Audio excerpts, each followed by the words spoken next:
¿Cómo están? Qué gusto saludarles. Mi nombre es José Ordóñez Mancheno.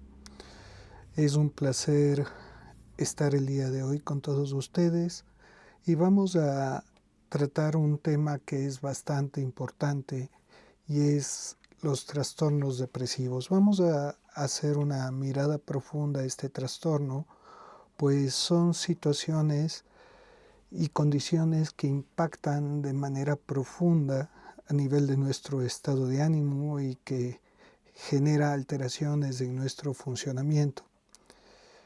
Nos topamos con mucha frecuencia con personas que acuden a nuestra consulta luego de pasar mucho tiempo, como que ingresan y tienen un debate muy amplio entre ellos mismos, tratando de colocar fuerza de voluntad, están tratando de salir adelante y muchas veces se sienten culpables, pues escuchan frases motivacionales que son muy frecuentes, entre comillas motivacionales: pon de tu parte, sal adelante, haz como tal persona, mira que a pesar de haber sufrido mucho ha logrado salir adelante. Y sin embargo, todo este tipo de discurso o diálogo hace que las personas que sufren un cuadro depresivo tiendan a callar, tiendan a aislarse o más aún tiendan a sentirse culpables.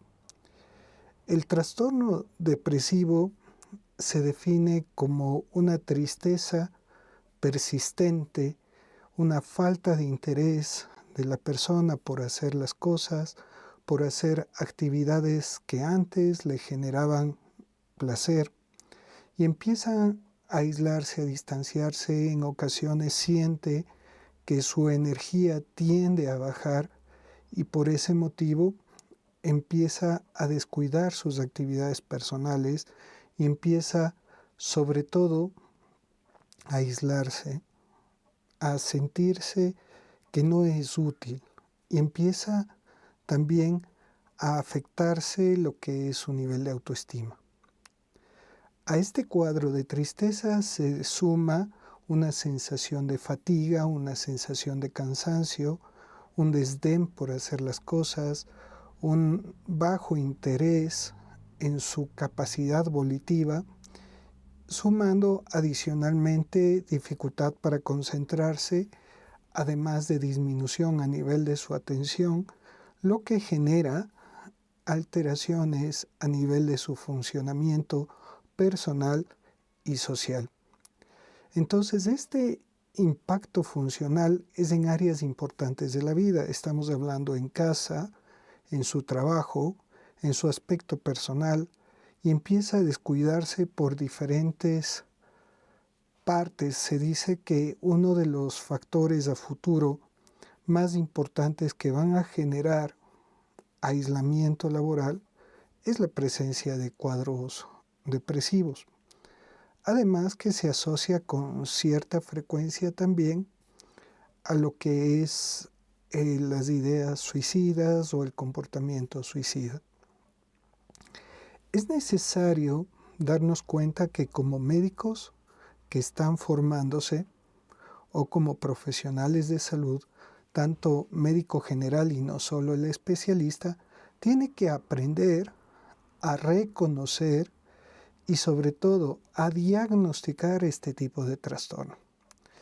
Porque se hace muy importante para la salud pública tratarlo de manera adecuada, ya que nosotros como profesionales en la psiquiatría muchas veces recibimos al paciente cuando ya ha pasado por muchos profesionales de salud y sin recibir un tratamiento adecuado o incluso un diagnóstico oportuno. Pues hay que tomar en cuenta que las personas que lo sufren muchas veces tienen estigmas con respecto a su salud mental que pueden ser propiciados por creencias propias o tal vez por creencias familiares o tal vez, como se puede ver en el caso de los niños o en el caso de los adolescentes, se tiende a subestimar de parte de los padres la sintomatología. En alguna ocasión tuve un muchacho adolescente que empezó a tener la presencia de un cuadro depresivo desde los 13 años de edad. Este chico era víctima de acoso escolar y empezó a sentirse culpable y aislado, además de empezar a generar a nivel de su concentración una disminución de la atención, una disminución del interés por estudiar, pero además se sumó lo que era su dificultad para estar satisfecho con su cuerpo, pues mucho de lo que tenía su cuerpo era objeto de bullying. Tenía un sobrepeso aparentemente y esto le hacía sentir culpable porque sus compañeros aprovechaban este tipo de situación del paciente para ponerle apelativos, apodos, lo que fue en desmedro de su estado de salud mental, haciendo que la persona tienda a aislarse, tienda a distanciarse, tienda a sentirse culpable y además la persona empiece a sentirse triste y empezar a restringir su alimentación, sin contar los sentimientos de culpa que tenía cuando empezaba a alimentarse normalmente.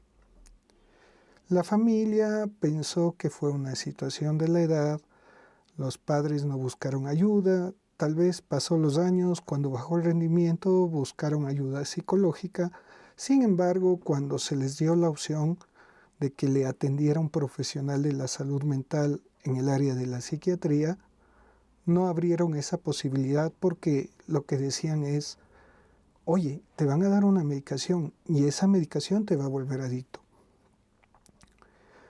Yo me preocupo cuando escucho este tipo de comentarios porque en realidad la medicación es salvadora de vidas. Trabajamos con evidencia, somos médicos, procuramos ayudar que estas personas que tienen cuadros afectivos tengan la oportunidad de mejorar en su estado de ánimo y retornen lo más pronto a la vida. No quitamos el hecho de la importancia que tiene lo que es la psicoterapia en el tratamiento de este tipo de trastornos. Pues es y se hace necesario el generar un cambio cognitivo adicional al generar un cambio químico también en el cerebro que pueda favorecer un funcionamiento adecuado de su función de los neurotransmisores y ayudarnos a salir de esa manera del problema que está afectando a esta persona y que está generando a larga data un conflicto crónico que va o puede desencadenar o terminar en lo que es el desarrollo de un problema con alto riesgo de precipitar cuadros de tipo suicida. Entonces, la familia cuando se le topó este tema, pues obviamente el interés era de que la persona no se haga adicta y el momento en que se trató esta situación, pues obviamente lo primero que se hizo necesario es indicar de que el tratamiento no tiene esa finalidad en lo absoluto, sino tiene la finalidad de ayudar. Otra preocupación frecuente es el tiempo y yo hablo de que es necesario mantenerlo en el tiempo, hay diferentes etapas en el tratamiento y a veces el primer tratamiento requiere entre 6 meses, 1 año o 1 año y medio después de mejorar de la sintomatología, cuidar que no exista una recaída y si hubiera una recaída, duplicar el tiempo del próximo tratamiento o incluso en una tercera recaída pensar en un tratamiento permanente. Entonces, tanto los médicos como la familia deben estar bien entrenados y sobre todo estar atentos en el detectar los síntomas y los signos adecuados para diagnosticar de manera precoz el síndrome depresivo. y para que sea también fácilmente aceptado por el paciente y por lo tanto hacer la intervención de manera oportuna e inmediata. Entonces, la importancia del diagnóstico precoz, como ya hemos venido hablando, es trascendental y se hace necesario que el médico general entienda que es posible implementar un programa de tratamiento de la depresión. Me he dado cuenta que también a veces es complejo trabajar con los colegas en el sentido de que procuran en ocasiones ayudar al paciente, sí, pero nos olvidamos, y me identifico eso cuando no estudiaba psiquiatría, de preguntar y abordar el área de la salud mental y preocuparnos un poco más allá del síntoma físico y empezar a preguntar acerca de su problema de salud mental. Entonces, obviamente que el preguntar y el liberarnos de ese temor, no sé si llamarlo así, o ese error o ese desentendimiento de la salud mental, pensando en que porque no lo veamos no existe, pero también si no lo preguntamos tampoco nos responden, o si no pensamos que pueda existir la posibilidad, tampoco vamos a tener la oportunidad de hacer un diagnóstico precoz y probablemente podríamos caer en un proceso de cronicidad con unas consecuencias bastante molestas tanto a nivel personal, como les comenté, arriesgando muchas veces el estado de salud, la persona, familiar, con aislamiento familiar, conflictos familiares, aislamiento laboral, lo que impacta en la situación económica y lo más delicado, el suicidio. Existen tratamientos existentes y existe el tratamiento más adecuado, que es el uso de antidepresivos, tomando en cuenta que el antidepresivo tiene una acción antidepresiva, tiene también acciones ansiolíticas, también se ocupa en el trastorno obsesivo compulsivo, también tiene otros usos adicionales en los trastornos de conducta alimentaria y también tiene acción muchas veces para el dolor y para el sueño. Entonces tenemos que tomar en cuenta que si bien se llaman antidepresivos, su uso puede ser para diferentes tipos de trastornos. ¿Por qué comento esto? Porque a veces el paciente dice, es que doctor, yo tengo ansiedad, pero no tengo depresión. Sin embargo, acción del antidepresivo está también su efecto ansiolítico. O si tengo dolor, ¿por qué me da un antidepresivo? No tengo depresión. Ya vamos a comentar más tarde que la depresión no solamente se acompaña de tristeza, se acompaña de otro tipo de sintomatología adicional que puede generar o ser parte de este proceso. Entonces, si usamos un antidepresivo de manera correcta, tenemos que tener conciencia que aproximadamente el antidepresivo que administramos puede ser efectivo en el 70% de los casos.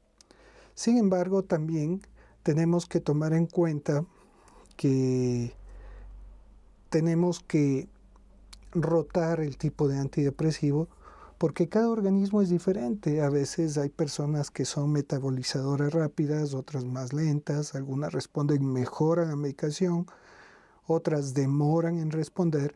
Entonces debemos considerar que cada organismo es completamente diferente y es único.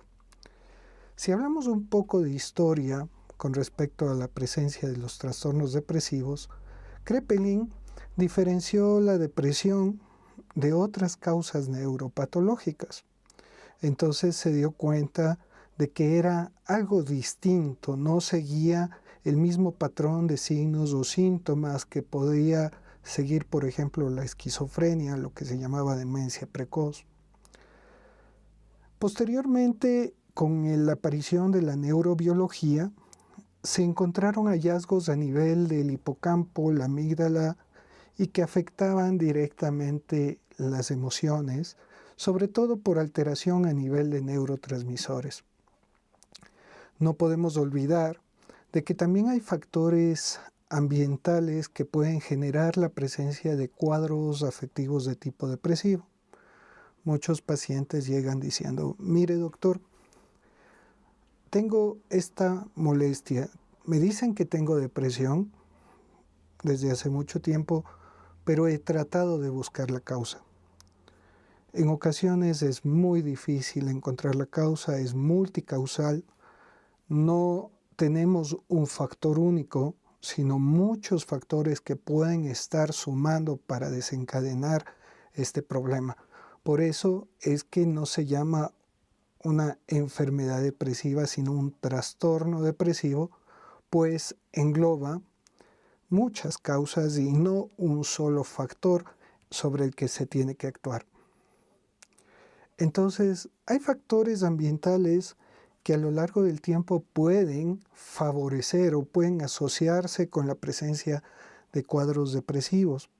Por ejemplo, tenemos antecedentes de abuso en la niñez, abuso físico, violencia de tipo sexual, lo que es la presencia de traumas como consumo de sustancias, alcohol, drogas de parte de los padres, lo que es la pobreza, problemas económicos, callejerización, que a la larga van desarrollando una serie de problemas a nivel de la autoestima, la seguridad de la persona, que pueden desencadenar la presencia de cuadros de tipo afectivo depresivo. No olvidemos en nuestro medio lo que es la migración, la ausencia de los padres, la ausencia del grupo primario de apoyo o incluso el hecho de haberse quedado a cargo de otra generación de familiares que ya no les correspondía criarlos, ¿no? Entonces, hay muchos factores, incluyendo también lo que es el consumo de sustancias, presión de grupo, presión individual entre el par, o sea, un compañero que induce una serie de comportamientos o pensamientos que influyen directamente en la persona. No solamente la presión de grupo, sino que también puede ser una sola persona. Y conforme va pasando los años, puede hacerse presente lo que es conflictos en el matrimonio, conflictos económicos, conflictos sociales, laborales, familiares, residenciales, duelos no resueltos, un trastorno de estrés postraumático no tratado y otro tipo de factores, como se darán cuenta, pueden estar asociados y desencadenando este tipo de problemas. Cuando nosotros hacemos la historia clínica y tenemos que tomar en cuenta los antecedentes familiares, solemos preguntar si existe familia que se encuentra con cuadros similares de tipo afectivo depresivo. Pues hay una base genética importante que se puede encontrar. Hay familias que tienen antecedentes de muchas personas que conforman esta estructura, este árbol, que tienen cuadros de tipo afectivo depresivo. Cuando nosotros valoramos la depresión y sobre todo preguntamos la edad, es importante tomar en cuenta que hay más riesgo entre los niños, adultos mayores y las personas de sexo femenino. Es muy frecuente considerar que entre el 1 al 2% de las personas adultas mayores en la comunidad tienen depresión. Es decir, 1 o 2 de cada 100 personas tienen una depresión. El otro día me topaba con una familia donde había una persona que tenía 86 años, estuvo en tratamiento antidepresivo, estuvo al menos un año, año y medio, y la familia al notarlo mejor suspendió la medicación sin hacer un seguimiento. Era de esperarse que el abuelito recaiga Y pues obviamente la familia decía, no necesita, se va a hacer adicto a la medicación. Y se les tuvo que explicar de que este es un proceso químico que necesita ser tratado. Ahí la importancia de que la familia también sea consciente de la presencia del cuadro depresivo. También tenemos que tomar en cuenta que las personas adultas mayores que tienen depresión tienen mayor facilidad también para generar una disminución a nivel de sus funciones cognitivas, de manera especial en su atención, en su memoria. Tienen a veces menos contacto social, lo que también disminuye cognitivamente al paciente, por lo que el antidepresivo ayuda a mantener mejor también ese tipo de relaciones, ayudar en la calidad del sueño. No estoy haciendo una publicidad de este medicamento, pero sin embargo es importante considerar que la evidencia apoya eso, sin querer decir que no puedan existir efectos colaterales. En los adultos mayores la depresión puede ser causante de una mayor mortalidad, ya sea por suspender las medicaciones de otros trastornos que están tomando o por el mismo hecho de la sensación de soledad, aislamiento, rechazo social que podrían estarse generando propios de su evolución generacional. Los adolescentes y los niños son otra población especialmente compleja, porque a veces pensamos que los niños no pueden estar deprimidos, son niños, pero sin embargo muchos niños ya empiezan a tener tristeza que no siempre se manifiesta en tristeza, se puede manifestar con ira, con enojo, se puede manifestar con ansiedad, con deseos de salir corriendo, en ocasiones también con pensamientos perseverantes, insistentes, repetitivos y cíclicos que podrían estar generando una serie de conflictos, sobre todo a nivel escolar, a nivel familiar, tendencia al aislamiento, negación, y la familia no logra percatarse. Y lo más importante, percatarse si hay ideas, pensamientos o intenciones suicidas.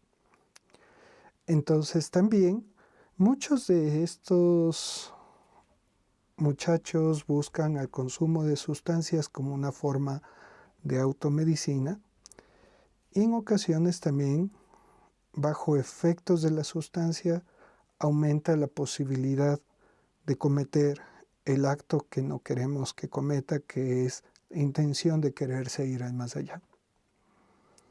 Las mujeres también, tanto por su rol social, por sus factores fisiológicos, tiende a tener 3 veces más tendencia a sufrir depresión que los hombres, ¿no?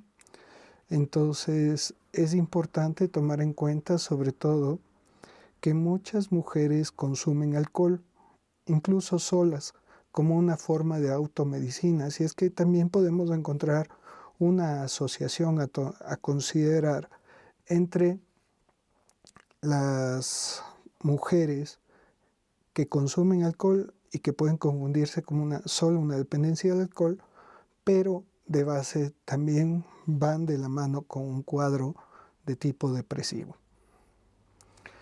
Entonces, hay una serie de factores que también contribuyen, no podemos olvidarnos de los adultos.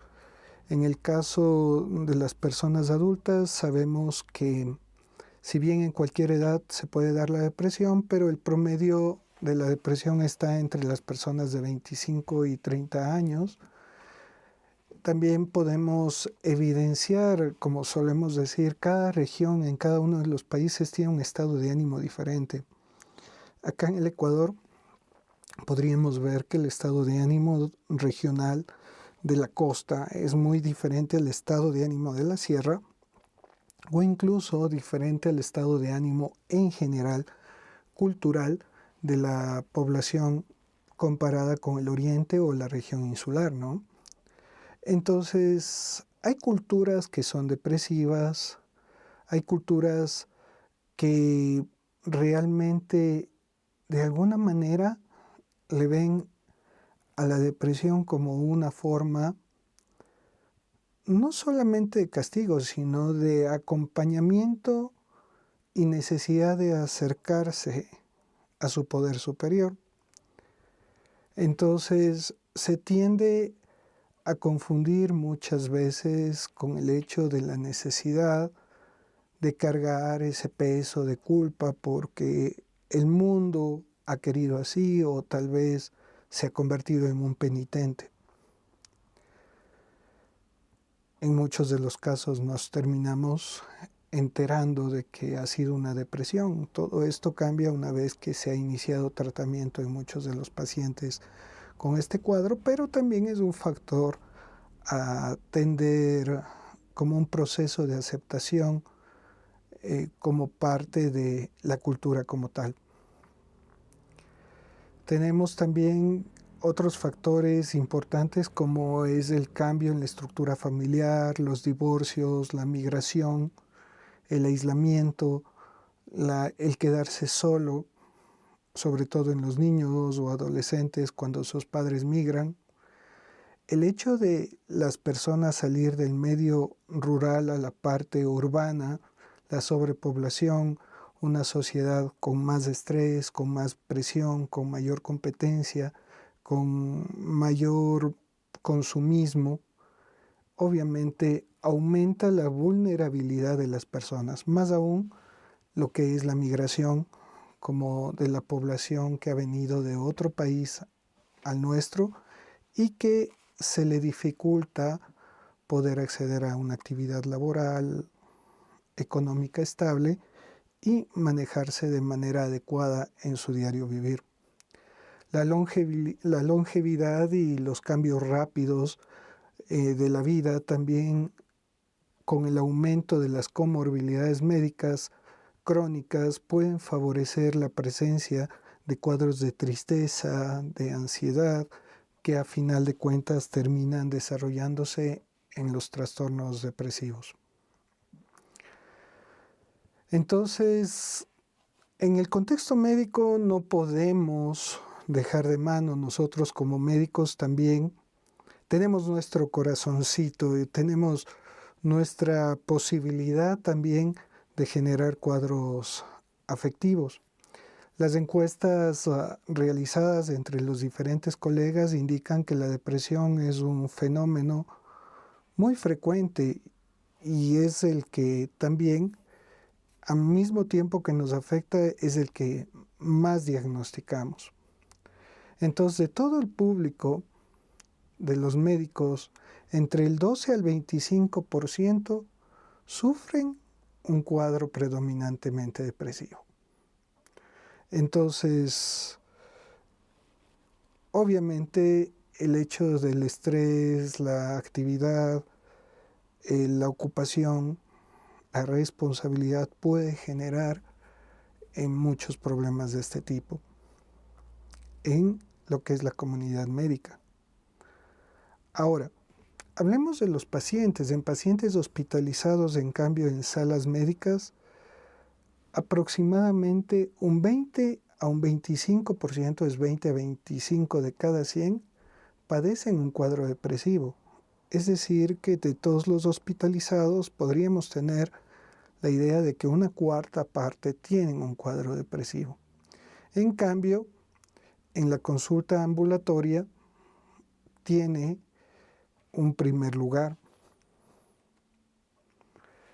Los factores sociodemográficos a considerar es que el sexo femenino sufre con más frecuencia depresión a comparación del masculino. Probablemente esto tiene bases genéticas, fisiológicas, hormonales y obviamente las dificultades propias del rol dentro de la sociedad. Entonces, conforme va aumentando los años, la probabilidad de que aparezca un cuadro de depresión aumenta, siendo las personas de entre los 30 y 60 años, en el caso de las mujeres, las que más se favorece la presencia del cuadro afectivo. en especial en la época de climaterio, ¿no? Entre los 40 a 55 años, que viene la menopausia, 50 a 55, pues también se favorece, además de la presencia de cambios hormonales, la sensibilidad emocional propia del cuadro afectivo o ansioso. Importante a considerar lo que se llama, entre comillas, este cambio de vida.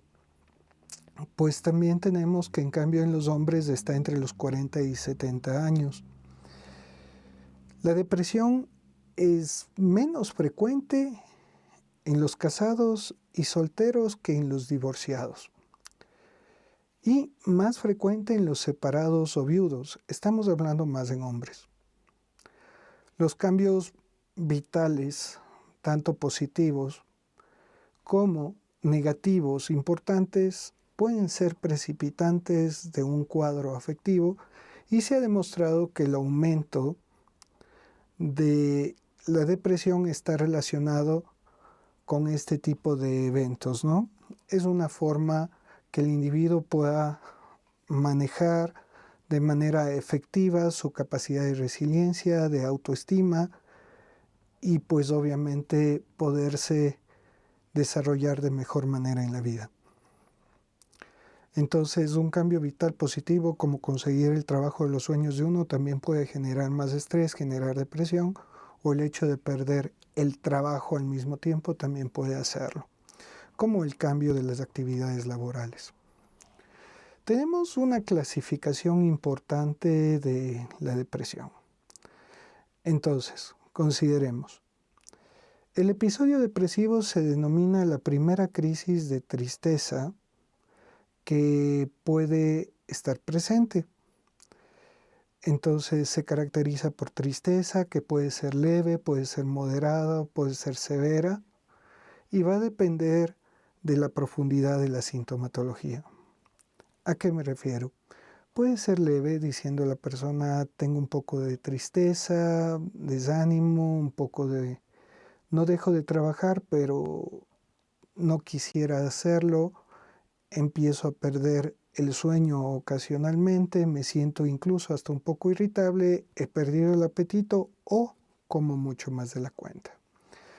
Cuando estos síntomas se profundizan y la persona empieza a pensar y dice, a veces preferiría no seguir vivo, a veces preferiría no estar aquí, a veces pienso que desapareciendo podría estar mejor mi familia, aunque no implique necesariamente ideas suicidas, porque muchas veces estos pacientes suelen decir, sí, pero no quiero quitarme la vida, dejaré que la vida me lleve por su cuenta. Sin embargo, ya pueden empezar a aparecer este tipo de pensamientos. Cuando es severo, podemos tener dos tipos de clasificaciones. La ideación de quererse morir ya de por sí implica un estado de gravedad, es decir, severo. Si la persona ya tiene ideas propiamente, tiene un plan o tiene antecedentes de intenciones, o ya lo ha intentado y es un sobreviviente de estos episodios, pues ya se considera un episodio depresivo grave, obviamente con toda la sintomatología adicional propia de la depresión. En cambio, también muchas veces estos cuadros clínicos pueden acompañarse de lo que es la presencia de sintomatología psicótica. ¿A qué me refiero con esto? A que puede tener alucinaciones auditivas de autorreferencia, entre comillas, dice, no eres bueno, no vales para nada, no deberías de estar aquí, tus padres están sufriendo, tu madre está sufriendo, tu pareja está sufriendo, no tienes dinero, ¿para qué vas a trabajar? Entonces, la parte del catastrofismo sumado a la ansiedad anticipatoria, la lectura de la mente, de lo que las otras personas están pensando, entre comillas, sobre él, puede generar mucho sentimiento de culpa. Mi familia no me entiende, yo realmente tengo esa vocecita en la cabeza que me está molestando. O las ideas delirantes de tipo depresivo, que ya son pensamientos exagerados, donde estos sesgos cognitivos se intensifican y obviamente las ideas que están sobrevaloradas tienden a exagerarse aún más, aún más. Nadie me quiere, siempre es así, toda la vida las cosas malas que pasan es por mi culpa, pues mi familia ya no me aguanta y esto obviamente hace que yo a la larga empiece a descuidarme de mí mismo, de mi vida, poco interés por hacer las cosas y aislarme. Entonces el episodio depresivo se llama el primer episodio, primera crisis. Es el menos frecuente que vemos porque es el menos diagnosticado. Porque a veces esto pasa 10, 12, 13, 20 años y el paciente acude a los 30, 35 y si nos damos cuenta al momento de hacer la entrevista ya han habido episodios anteriores. Entonces el trastorno depresivo se convierte en un trastorno depresivo recurrente. Entonces son episodios repetidos a lo largo de la vida. No siempre tratamos al paciente en la primera depresión. A veces escuchamos un diálogo que nos dice, doctor, sí, yo siento esta tristeza desde hace aproximadamente 3 meses. Y uno le pregunta, ¿y has sentido antes algo parecido? No, estaba un poquito menos hace 5 años y tuve un cuadro más o menos similar, pero menos intenso, entonces no recibí tratamiento. Es probable que estemos frente a un trastorno depresivo recurrente. Tenemos la presencia de trastornos persistentes como la distimia, que es un estado depresivo que no es tan profundo, pero es un estado molesto donde la persona se siente con una energía baja, una sensación de tristeza, no deja de acudir al trabajo, no se limita en el mundo, sin embargo sabe que algún día de pronto ojalá aparezca la muerte y se lo lleve. Es como una depresión crónica, pero no tan profunda, persistente y al menos dura unos 2 años. A veces la depresión puede sobreponerse a la distimia, tener episodios de distimia, 2 años y ¡pum!, bajones anímicos. Y otras categorías especiales como tenemos la depresión atípica, que es una depresión que puede presentarse con iras, con agitación, con ansiedad, no llama mucho la atención el cuadro de tristeza, con dolor puede manifestarse. Tenemos la estacional, estamos viendo que en los hemisferios norte y sur, sobre todo cuando aumentan las horas de oscuridad, la persona tiende a deprimirse con mucho más frecuencia por la ausencia de luz. Posparto, tenemos depresiones posparto, la paciente cuando da a luz, el bebé está al lado de ella y muchas veces se siente culpable, se ve la figura que ya no es diferente, su anatomía no es igual, pueden aparecer sentimientos de culpa, ideas sobrevaloradas, empieza incluso a rechazar al bebé con sentimientos de culpa, diciendo no debería ser así, yo no sé por qué me siento así, y esto no hay que dejar pasar. Podemos tener diferentes tipos de etiologías, tenemos causas primarias como causas secundarias, como hemos venido dialogando a lo largo de esta clase, ¿no? Entonces tenemos las causas primarias que pueden ser propias de la parte biológica, donde se incluye la genética, la bioquímica. Tenemos la parte psicológica, como hablamos de la presencia de los traumas, traumas en la infancia, traumas en la adolescencia, traumas en la adultez. Podemos hablar de eventos violentos, de estrés postraumático que pueden estar, o trastornos de estrés agudo que podrían precipitar este tipo de cuadros clínicos, además de trastornos de duelo no resuelto. Tenemos otros estresores como pueden ser educativos, el colegio, la escuela, la universidad, sociales, el trabajo, los amigos, el grupo de pares, el rechazo de una pareja, o el terminar una relación, o el divorcio, entre otros conflictos familiares, conflictos de herencias, descontento entre hermanos, tantas cosas. Sociales, problemas familiares, como el hecho de peleas constantes, discusiones dentro de la familia, puede haber violencia doméstica también, presencia de consumo de alcohol, presencia de consumo de drogas, legales, problemas con la ley que generan un estrés intenso en la persona, problemas económicos, el endeudamiento o el tener mucho, incluso la cuestión de seguridad, también podría estar asociado. Y pues entre otros como pueden ser la salud, el hecho de haber sido diagnosticado de una enfermedad crónica o de una enfermedad catastrófica, el hecho de estar recibiendo algún tipo de medicación que puede favorecer la presencia de cuadros depresivos, y otros como catástrofes, guerras o otro tipo de eventos como conflictos que pueden estar generando problemas afectivos.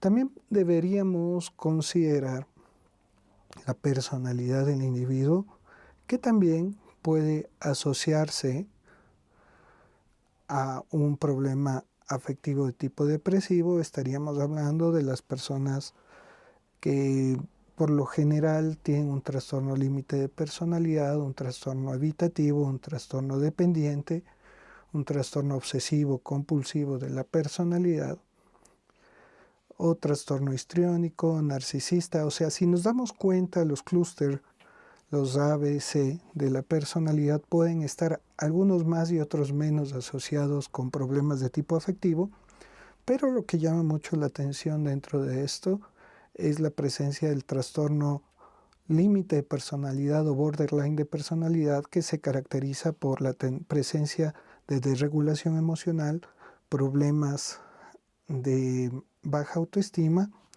y deterioro a nivel de su funcionamiento personal frente a la sociedad, y que puede llegar a confundirse incluso con lo que es trastorno afectivo bipolar. Tenemos que existen otros factores, si se me estaba escapando eso de las causas secundarias, que es ya la presión social, el uso de medicamentos, ya nombré la parte de las condiciones médicas orgánicas, problemas hormonales, problemas tiroideos, glándulas suprarrenales, antecedentes de trauma de cráneo, eventos cerebrovasculares. El mismo hecho del consumo de medicamentos, alcohol o drogas puede favorecer. Y otras causas, como otro tipo de trastornos de salud mental, pueden ir comórbidos con un problema afectivo de tipo depresivo, no solamente con su sintomatología principal. Por ejemplo, tenemos pacientes con un trastorno del pensamiento como esquizofrenia, que pueden tener junto a ella un cuadro depresivo sobreañadido. Tenemos la presentación clínica. Importante tomar en cuenta que tenemos pacientes que tienen un predominio de sintomatología depresiva, caracterizado por tristeza, por ideas de morirse, pocos deseos de hacer las cosas, baja de peso, pérdida de interés. Pero también tenemos otra forma de presentarse, que es la de predominio somático, el dolor. A veces dicen el dolor provoca depresión, o la depresión también duele. Es importante también considerar que el insomnio está muy asociado, o la pérdida del sueño está asociado a sintomatología depresiva, la baja de apetito, que incluso puede provocar disminución del peso, el cansancio. Son síntomas que pueden estar mucho más presentes incluso que la misma tristeza, lo que puede hacer confundir el cuadro clínico. La presencia de otro tipo de somatizaciones como el dolor de cabeza, la náusea, molestias digestivas, pueden acompañar y ser parte de esta sintomatología. O simplemente no acude por la presencia de una tristeza, pero acude con presencia de sensación de opresión en el pecho, sensación de falta de aire, exceso de consumo de alcohol o drogas, o sensación de que se está enfermando de alguien, de algo con lo que alguien muy cercano se murió. Por ejemplo, un tío mío falleció, tuvo un infarto, empezó con dolor en el pecho, le dolía el estómago y se murió. Y yo he empezado a tener algo similar.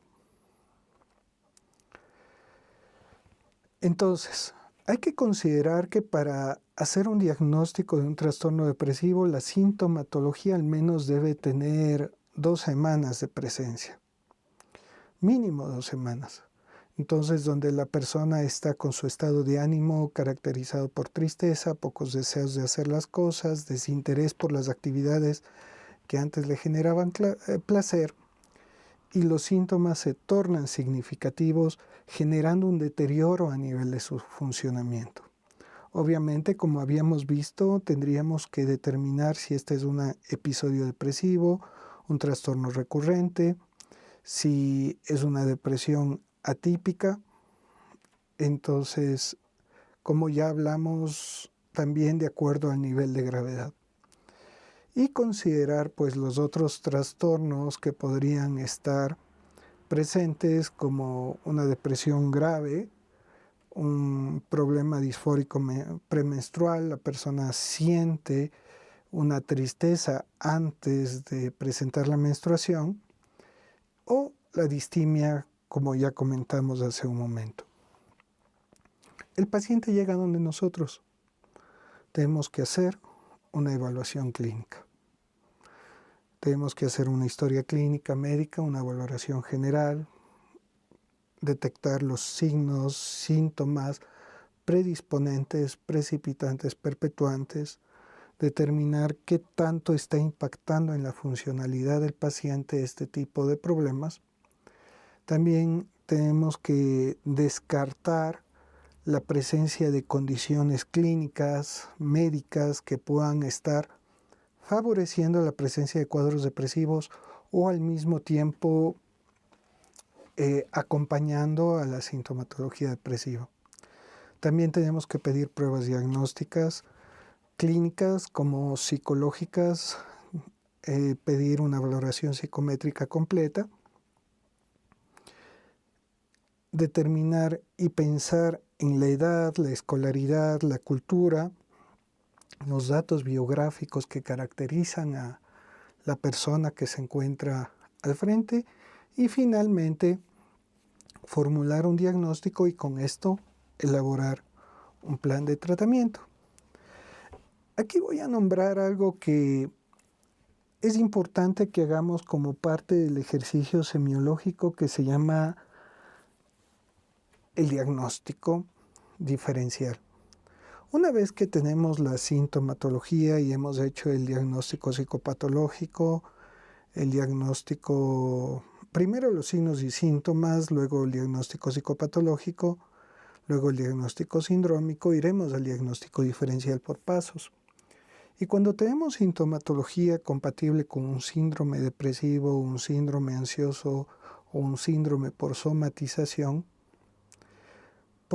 o un síndrome psicótico también, como habíamos comentado, tenemos que pasarlo por el filtro del diagnóstico diferencial. Y tendríamos que hacernos una serie de preguntas.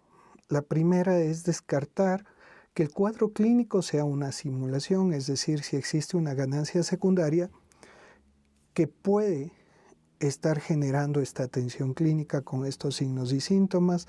Muchas veces no cumplen los criterios clínicos, entonces bajo la situación clínica que esté, no clínica, sino la cuestión general, ambiental, contextual que esté el paciente, podríamos determinar si es una simulación o no. Es decir, que si los síntomas no son fingidos. Una vez que descartamos esto, vamos al segundo paso y nos preguntamos, ¿será que estos signos o síntomas se deben a consecuencia del consumo de alcohol, de drogas o algún otro tipo de medicina? Entonces descartamos esto, tomando en cuenta que puede haber comorbilidad entre el cuadro clínico por consumo de sustancias y una comorbilidad paralela de un trastorno psiquiátrico, sin olvidarnos de ese detalle. no solamente es un diagnóstico diferencial donde decimos sí, no se debe a un consumo de sustancias o se debe a un consumo de sustancias. Entonces, pero tenemos que determinar, descartar este consumo, y para eso, ¿qué es lo que vamos a pedir? Pruebas de laboratorio relacionadas con qué? Relacionadas con pruebas de test de consumo de sustancias también, y preguntar qué medicinas está tomando el paciente o qué tipo de drogas ha estado consumiendo. Después vamos al tercer paso y nos ponemos a pensar, ¿será que estos signos o síntomas son justificados o van adjunto a una condición clínica médica, ya sea de tipo neurológica, endocrinológica, de cualquier índole en realidad? Por eso pedimos las pruebas de laboratorio, lo que es un examen completo de sangre con todas las pruebas de función, el hemograma, glicemia, urea, creatinina, test de pruebas de función hepática, pruebas de función renal, electrolitos. No olvidarnos de los electrolitos, especialmente en personas adultos mayores o personas que están tomando medicación que puede afectar lo que es la parte electrolítica, como el perder sodio, el perder potasio, que podrían estar generando una serie de sintomatologías importantes clínicas en el paciente, infecciones de vías urinarias, lo que es un examen de un coproparasitario completo. Entonces, es importante hacer un examen de laboratorio completo, pero no podemos olvidarnos también de hacer lo que es un electroencefalograma, una tomografía, en caso de ser necesario una resonancia magnética, dependiendo de la sintomatología, la edad o el cuadro cognitivo con el que nos estemos encontrando. El electroencefalograma también, tomando en consideración que la epilepsia puede ser un gran simulador de muchos de los síntomas que afectan en la salud mental, entre otros que se consideren necesarios. Entonces tenemos que descartar esto. Después de eso, si vamos al cuarto paso, donde ya determinamos el diagnóstico psiquiátrico y vemos si los signos o síntomas son propios de los trastornos del estado de ánimo, según la clasificación del CIE-10 o el CIE o el DSM-5. No podemos olvidar el paso quinto, que es hacer el diagnóstico diferencial o tal vez la comorbilidad de tener dentro de sí un trastorno de personalidad, cualquiera que sea, o un trastorno adaptativo o un problema del duelo, ¿no? Que puedan estar generando esta sintomatología. Y finalmente, otros tipos de eventos. Una vez que hacemos esto, tenemos que considerar, de acuerdo a lo que encontramos, de acuerdo al diagnóstico, si el paciente va a ser hospitalizado, va a ser manejado de manera ambulatoria. Todo paciente tiene que recibir un proceso psicoterapéutico y podríamos determinar qué tipo de medicación vamos a ocupar. El paciente que necesita ser hospitalizado es un paciente que ya no puede cuidar por sí mismo, que está poniendo en riesgo su vida, la de otras personas, cuyas intenciones y pensamientos suicidas son intensos, donde ya existe una intención suicida, donde no existe un apoyo social adecuado, una dificultad para controlar, o el cuadro se escapa de las manos. En ocasiones son candidatos para una terapia electroconvulsiva que requiere ser realizada en el hospital. Es una terapia que realmente ha ayudado a mucha gente y es salvadora de vidas. Entonces tenemos que el proceso psicoterapéutico va de la mano con el tratamiento farmacológico. Ahora, ustedes dirán, y bueno, ¿y cuándo es ambulatorio? Bueno, cuando hay sobre todo hay una responsabilidad familiar de cuidado al paciente, de acompañamiento permanente, se le sugiere a la familia que la medicación no sea manejada directamente por el paciente, sino que sea manejada por algún tutor dentro de la familia, porque a veces los pacientes ocupan la misma medicina que se prescribe con la intención de quererse hacer daño. La vigilancia estricta, si existe la condición adecuada familiar y el compromiso, pues se puede probar el tratamiento ambulatorio, obviamente anticipando que lo ideal en algunos casos es la hospitalización. Sin embargo, el factor económico también influye muchas veces porque sabemos que una hospitalización es muy costosa. Le comprometemos a la psicoterapia, sobre todo la que se ocupa con más frecuencia es la terapia cognitivo-conductual. Y una recomendación, no solo podemos depender en estos casos de la psicoterapia sola, y tampoco de la farmacoterapia sola, no se recomienda. Hay que tratar el cuadro agudo, hay que ayudar a que la persona mejore su estado de ánimo y recomendarle, por ende, a que busque esta ayuda psicoterapéutica y pueda manejar los conflictos de vida de una manera asertiva, adecuada y propositiva. También tenemos lo que es la farmacoterapia que nos compete en el área de psiquiatría, donde hacemos el uso de medicación antidepresiva. En ocasiones los combinamos con benzodiazepinas, también con antipsicóticos, sobre todo antipsicóticos atípicos. Si en caso vemos necesario y tenemos una depresión resistente que no responde fácilmente al tratamiento, tenemos que ir sumando opciones terapéuticas como el uso de estabilizadores del estado de ánimo. Obviamente va a depender según el tipo de trastorno y el perfil del paciente y si es candidato para recibirlo o no. Entonces, tenemos que considerar muchos factores, entre eso la edad, entre esos el sexo, no olvidar de preguntar sobre todo la fecha de última menstruación y también pedir dentro de los exámenes de laboratorio lo que es beta-HCG, es decir, una prueba de embarazo, para estar pendientes con respecto al tipo de tratamiento que vamos a ocupar.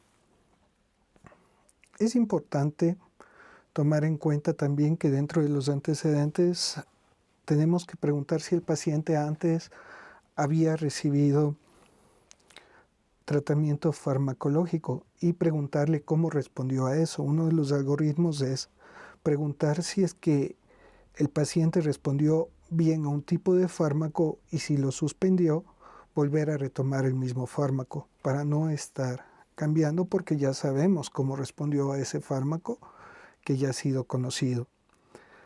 A conocer la historia farmacológica, qué medicación nomás está tomando, determinar que si hay una polifarmacia, estudiar si existe interacción entre los fármacos. Hay una serie de programas o aplicaciones que ahora hay en el celular, como es el Medscape, donde tiene una parte que es Drug Interaction Checker, que es para chequear justamente las interacciones entre las diferentes drogas o medicamentos para ver si es factible o es arriesgado usar algún tipo de medicación. Es muy útil. Tenemos que hacer uso de esa tecnología, nos va a ayudar muchísimo. Entonces también antecedentes familiares, sobre todo porque es importante, porque a veces tenemos pacientes con depresión, pero en esa familia existe una historia de bipolaridad, sobre todo en primera línea, lo que nos hace pensar que posiblemente podríamos estar frente a una persona que tenga un trastorno afectivo bipolar adjunto a su sintomatología depresiva, o sea, más bien, no adjunto, sino más bien la depresión sea parte de un problema afectivo bipolar, una depresión bipolar. Y esto nos da la idea del antecedente familiar. También es importante considerar dentro de esta elección la posibilidad del riesgo de manía, porque los antidepresivos pueden provocar un ciclaje, un efecto switch que lleva al paciente a un estado de euforia. Entonces, a preguntar antecedentes si algún antidepresivo le provocó más irritabilidad, más ansiedad, hiperactividad, euforia, cambió su estado de ánimo de manera muy rápida, importante a considerar. Y sobre todo si es que existe antecedentes de manía o hipomanía, tener precaución en el uso de esta medicación, de preferencia no usarla, sino bajo cierto tipo de parámetros. Los efectos secundarios, considerar que puede provocar sueño, malestares digestivos, la persona puede tolerarlo, no puede tolerarlo. En las personas adultas mayores se suele empezar con la mitad de la dosis, en los niños también hay que ver cuál puede ser el perfil de efectos colaterales, sobre todo lo que es la sedación, ¿no? Y también el hecho de que muchos pacientes cuando toman antidepresivos tienen una depresión atípica donde ellos dicen me siento apático, como que me siento neutro, no siento energía y como que se sienten entre comillas peor de lo que estaban antes. También considerar eso. Las comorbilidades, es decir, pueden tener adjunto la depresión tanto cuadros ansiosos, cuadros obsesivos compulsivos, trastornos somatomorfos, una esquizofrenia adjunta o comórbida que también hay que considerar. No olvidarnos de las interacciones farmacológicas, por ejemplo, el hecho de los inhibidores de la monoaminoxidasa no se pueden combinar con otros antidepresivos y así como les recomendé hace rato, revisar siempre las interacciones ya que los antidepresivos actúan a nivel hepático, sobre todo en las enzimas hepáticas, los inhibidores selectivos de recaptura de serotonina. Y la duración del tratamiento, como les comenté, obviamente el efecto podemos empezarlo a ver en 15 días, tenemos un periodo de ventana de 2 meses. Alguna bibliografía dice que podríamos usar mínimo 6 semanas, pero sin embargo dentro de la experiencia profesional no es válido, es mejor.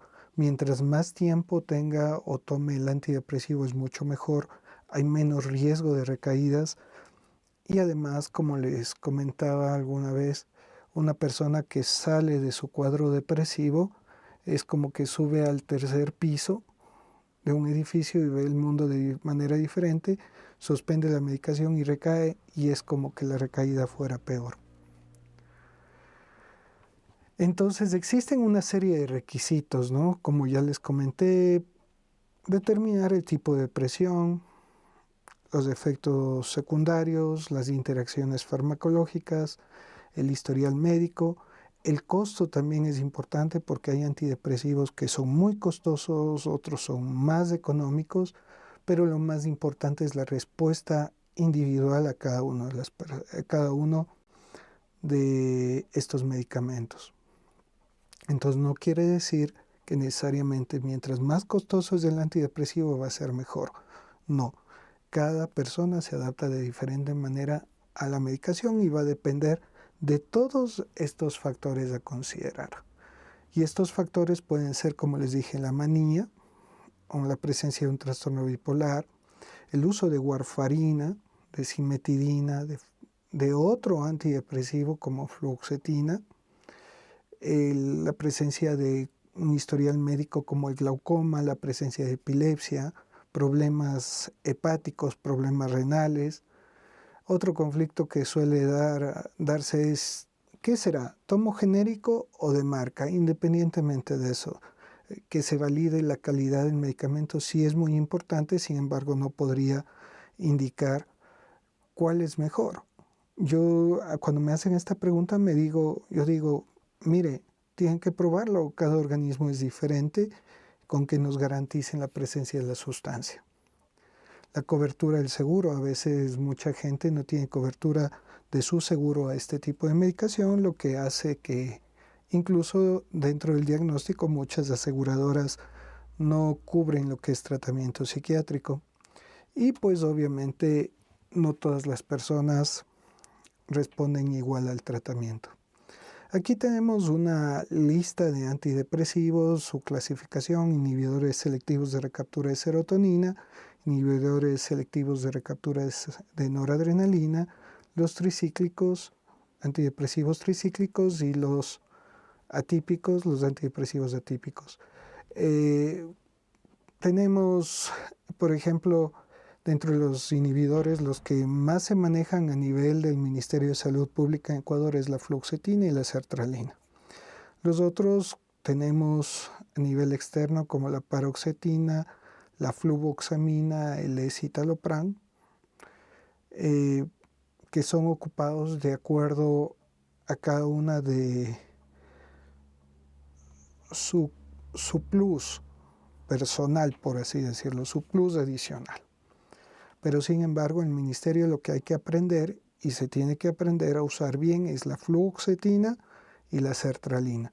Dentro de los tricíclicos que tenemos en el Ecuador son la amitriptilina y la clomipramina, considerando que la clomipramina es la que más se ocupa para el trastorno obsesivo compulsivo entre los tricíclicos, ¿no?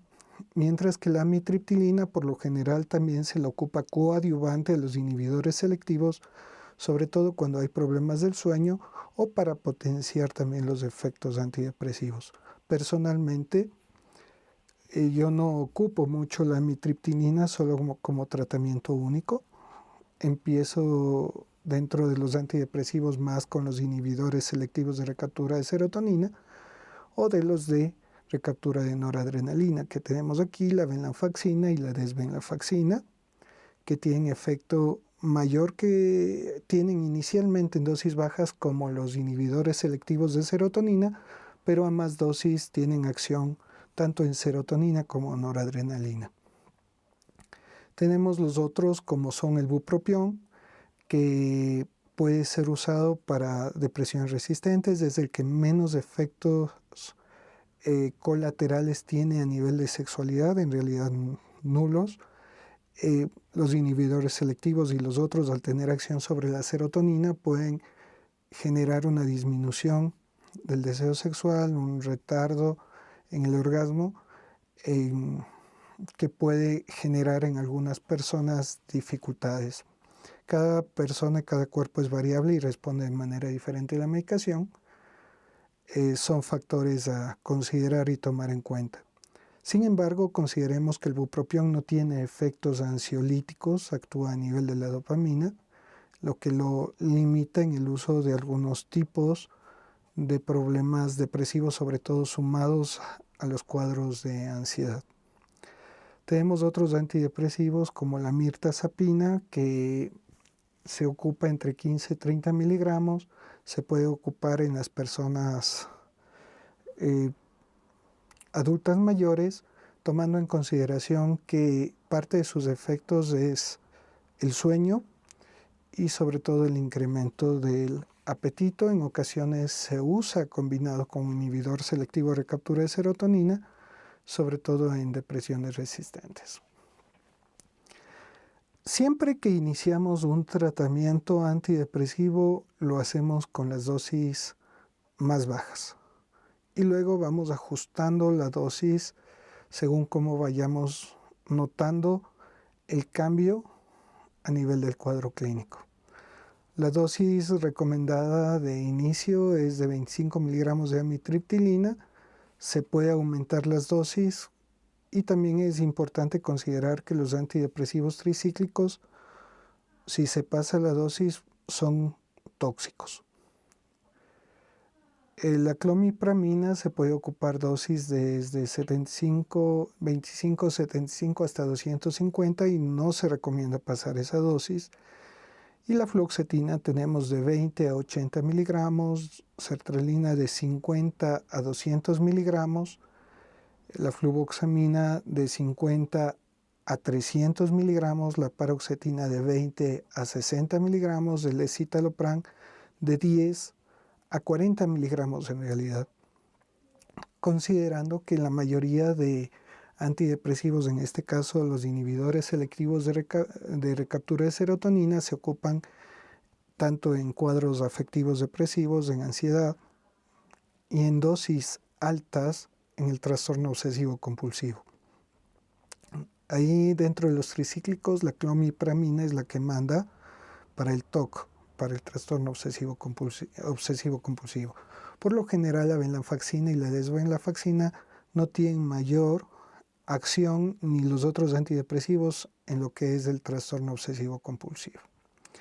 Entonces así tenemos la venlafaxina, puede ir desde 37,5 a 150, 300 miligramos, lo que es el uso de la desvenlafaxina, que puede ser de 50 a 100. Hay reportes de 400, pero personalmente no lo he ocupado más de 100 miligramos. Una vez que llego a 100 miligramos, tiendo a cambiar más bien el tipo de antidepresivo. Y así sucesivamente otros tipos de antidepresivos.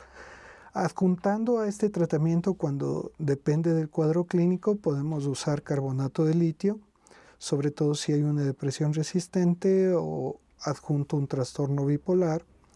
La carbamazepina es otro estabilizador del ánimo, que también se ocupa en las depresiones resistentes o cuando existe irritabilidad, explosividad. El ácido valproico no se recomienda en mujeres en edad fértil, pero es ocupado para el trastorno bipolar también y la depresión resistente. Los antipsicóticos se ocupan en dosis bajas o también pueden ayudarnos a lo que es la inducción del sueño, ¿no? Tienen acciones antidepresivas en las dosis más bajas, también son ocupadas como estabilizadores de ánimo, no solamente son ocupados para trastornos del pensamiento.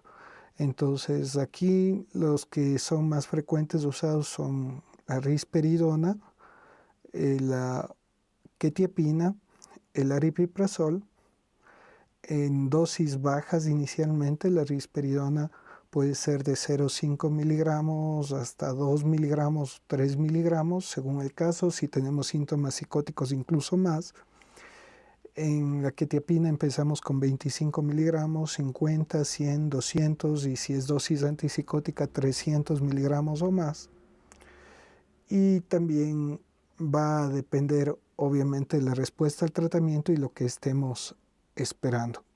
Otro también es la olanzapina, que se ocupa sobre todo en el trastorno afectivo bipolar, y uno de los problemas más frecuentes de esto es el problema a nivel del metabolismo, lo que hay que vigilar y pedir al paciente que haga actividad física y controle su alimentación. El uso de benzodiazepinas, que se ocupan por lo general en la depresión junto con el antidepresivo en un inicio, es para disminuir los efectos colaterales que pueden tener los antidepresivos, que en un inicio podrían provocar lo que es ansiedad o inquietud o pérdida de sueño. Se suele iniciar con un ansiolítico, ya sea clonazepam o sea alprazolam, y luego se va retirando posteriormente, sobre todo si va comórbido con un problema de ansiedad y de pérdida de sueño. Entonces, dentro de los estabilizadores del ánimo, también hay otros que se pueden ocupar para la depresión resistente, como las anfetaminas, el metilfenidato, el uso de la hormona tiroidea en dosis bajas cuando vemos cuadros resistentes, y no olvidarnos que la psicoterapia es clave en este sentido. La evolución va a variar, el pronóstico va a ser diferente si es un adulto mayor, si está en servicio comunitario, si tiene familia que le acompañe, si tiene con quién conversar. Sobre todo se mejora el pronóstico en esos casos y obviamente si es que se mantiene el control sobre la medicación y la familia es responsable con el uso de la medicación. Obviamente hay que considerar que los episodios recurrentes, una vez que se deja la medicación, tienen entre un 50 a 60% más posibilidades de volver tras el primer episodio. Los cambios químicos propios de la vejez, pues además de los factores sociales, influyen notablemente en lo que es la depresión en esta edad, y la importancia, sobre todo en los adolescentes, de considerar la historia familiar, la historia personal y el entorno y los cuidados pertinentes que se deba tener, y si en caso es necesario, pues obviamente ocupar medicación. No descuidarse de eso. Sabemos muy bien que muchas veces el uso de antidepresivos puede tener un efecto colateral, sobre todo en niños y adolescentes en el inicio del tratamiento, que puede incrementar las ideas de quererse ir al más allá. Me refiero a las ideas de morirse. Entonces hay que tener mucho cuidado y hacer un uso responsable y reportar cualquier cambio de este tipo. También considerar de que los niños también pueden tener bipolaridad, tratar la depresión postparto, la depresión estacional y si en caso ya tenemos muchas recaídas, mantener el tratamiento farmacológico de manera profiláctica, ¿no? Y eso obviamente previene lo que es la recurrencia. Para finalizar, tenemos que darnos cuenta que como estudiantes de medicina o profesionales de la salud tenemos la oportunidad de aprender y aplicar el conocimiento para ayudar a combatir la depresión y mejorar la calidad de vida de nuestros pacientes. Juntos podemos marcar la diferencia de manera significativa, con conocimiento, con asertividad, con argumentos, y llevar la luz de la esperanza a aquellos que luchan contra esta enfermedad. No es cuestión solo de fuerza, carácter, no es cuestión solo de voluntad, no es cuestión de pon de tu parte. Es cuestión de alentarlos a buscar ayuda, a que reciban tratamiento y se den cuenta que hay oportunidad. Con esto me despido, muchas gracias y hasta una próxima.